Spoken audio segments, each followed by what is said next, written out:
Hello दर्शन नमस्ते सबैलाई मेरो युट्युब च्यानलमा सबै जोडिनु भएकोलाई पनि सबैलाई ढोगिदिएको छु। यो चाहिँ हाम्रो जन्तेढुङ्गा गाउँपालिका चिसापानीको चाहिँ हाम्रो यो थोरै आज म घुम्न आएको छु। यहाँ चाहिँ हाम्रो अब राईको चाहिँ के भन्छ यसलाई गोलमारा नि गोलमा के भन्छ त्यो मलाई थाहा छैन है।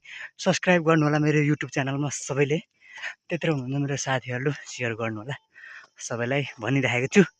हेर्दै जाँदाखेरिको यो चाहिँ हाम्रो खोटाङको दक्षिणी भेगको चाहिँ यो यसलाई भन्छ हाम्रो राईको चाहिँ हाम्रो के धार्मिक स्थल हाम्रो यो जन्तेढुङ्गा।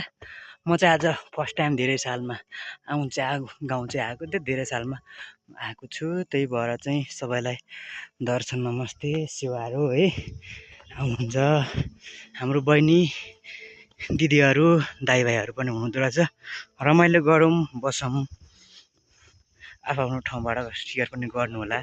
म चाहिँ आज थोरै कामले आएको थिएँ, त्यही भएर म पनि मेरो युट्युब च्यानल थाहा नै होला नि हजुरहरू होइन। सबैलाई दर्शन नमस्ते, हाम्रो खोटाङको तर्फबाट पनि सबैलाई दर्शन नमस्ते भन्छु। अहिले चाहिँ म यहाँ आएको छु, सबैले हामी चाहिँ राईको छोरो आयो है रटट गोलमाराले भेटाउनु।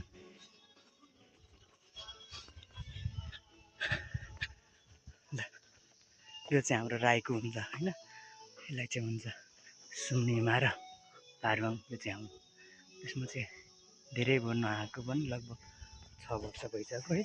6 वर्षमा त्यो पहिला देख्थेँ यो हाम्रो सुम्निया पारुङ चाहिँ यो ठाउँ यस्तो छ। धेरै राम्रो जस्तो लाग्थ्यो, खासै राम्रो चाहिँ होइन रहेछ है। त्यसैले गर्दाखेरि रटट पारेर राईको छोरो आयो जन्तेढुङ्गामा।